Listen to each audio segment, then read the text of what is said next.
Hello friends, welcome to our channel. நம்ம இன்னைக்கு சூப்பரான ஒரு பிரேக்ஃபாஸ்ட் ரெசிபி பார்க்க போறோம். இந்த பிரேக்ஃபாஸ்ட் ரெசிபிக்கு சைட் டிஷ் எல்லாம் எதுமே தேவையில்லை. அப்படியே சாப்பிடலாம், ரொம்பவே நல்லா இருக்கும். வாங்க எப்படி செய்யறதுன்னு பார்க்கலாம். இந்த ரெசிபி செய்ய ஒரு பவுல்ல 1.5 கப் அளவு கோதுமை மாவு சேர்த்துக்கோங்க.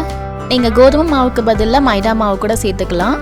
கோதுமை மாவு சேர்த்த பிறகு இதில் தேவையான அளவு உப்பு, 1 டீஸ்பூன் அளவு எண்ணெய் சேர்த்து இது போல் ஒரு வாட்டி மிக்ஸ் பண்ணிவிட்டு இதில் தேவையான அளவு தண்ணி ஊற்றி இதை சப்பாத்தி மாவுக்கு பிசைகிறது போல் நல்லா பிசைஞ்சிக்கோங்க.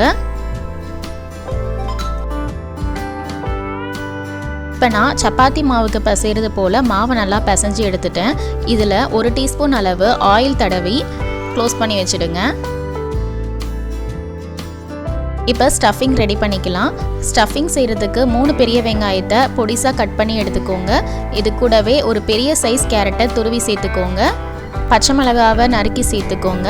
கொத்தமல்லி இலைகள் கொஞ்சம், இது கூடவே 1/2 டீஸ்பூன் அளவு உப்பு, 1/2 டீஸ்பூன் தனி மிளகாய் தூள் சேர்த்து இதை நல்லா மிக்ஸ் பண்ணிக்கோங்க. இந்த ஸ்டஃபிங்கை லைட்டாக வதக்கியும் வைக்கலாம். வதக்கி வைக்கிறத விட இது போல் கேரட் வெங்காயம் எல்லாம் குக் பண்ணாமல் சேர்க்கும் போது டேஸ்ட் இன்னும் நல்லாயிருக்கும். இப்போ நம்ம ஸ்டஃபிங்கும் ரெடி ஆகிடுச்சு. ரெடி பண்ணி வச்சுருக்க சப்பாத்தி மாவை கொஞ்சம் பெரிய சைஸாக எடுத்து சப்பாத்திக்கு திரட்டுறது போல் திரட்டிக்கோங்க. கொஞ்சம் அளவு நல்லா மெலிசாக திரட்டிக்கோங்க. மெலிசாக திரட்டும் போது வெளியில் நல்லா கிறிஸ்பியாகவும் உள்ள நல்லா சாஃப்டாகவும் இருக்கும். இது போல் மாவை நல்லா தின்னா உருட்டின பிறகு இதில் லைட்டாக ஆயில் அப்ளை பண்ணிவிட்டு நம்ம ரெடி பண்ணி வச்சுருக்க ஸ்டஃபிங்கை இதில் சேர்த்துக்கோங்க.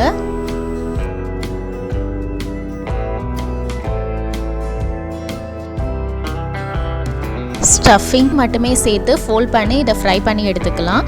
இது கூட ஆப்ஷனலாக நீங்கள் சீஸ் சேர்த்திங்கன்னா இன்னும் நல்லாயிருக்கும். கிட்ஸுக்கெல்லாம் கொடுக்கும்போது இதில் சீஸ் துருவி போட்டு கொடுங்க, ரொம்பவே நல்லாயிருக்கும். இப்போ இதை இது போல் ஃபோல்ட் பண்ணிக்கோங்க.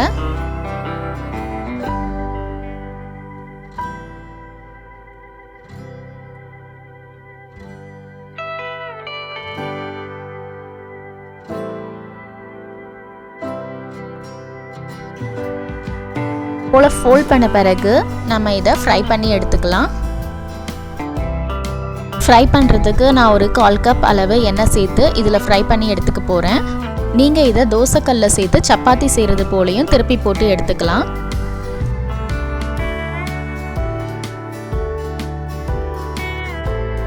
ஒரு பக்கம் நல்லா ஃப்ரை ஆனதும் இதை திருப்பி போட்டு இன்னொரு பக்கமும் நல்லா ஃப்ரை பண்ணி எடுத்துக்கோங்க.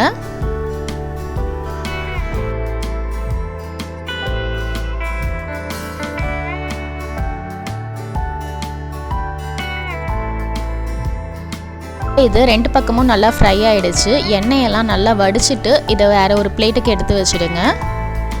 இதே போல் நம்ம ரெடி பண்ணி வச்சுருக்க மற்ற மாவையும் எண்ணெயில் சேர்த்து 2 பக்கமும் ஃப்ரை பண்ணி எடுத்துக்கோங்க.